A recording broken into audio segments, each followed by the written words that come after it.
સમગ્ર રાજ્યમાં યોજાયેલી કોમન એન્ટ્રન્સ ટેસ્ટ અંતર્ગત જામનગર જિલ્લામાં કુલ 56 કેન્દ્રોમાં પરીક્ષાનું આયોજન કરવામાં આવ્યું હતું।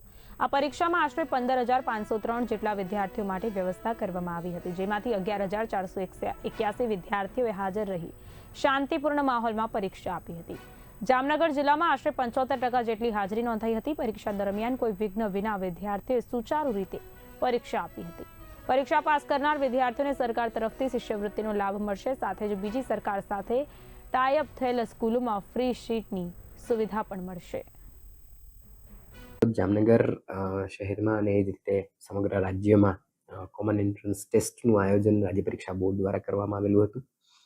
જામનગર જિલ્લાના ટોટલ 56 જેટલા સેન્ટર્સમાં આ પરીક્ષાનું આયોજન થયું અને સંપૂર્ણ રીતે વહીવટી તંત્રની મદદથી આ કાર્ય છે આપણે કરી શક્યા છીએ।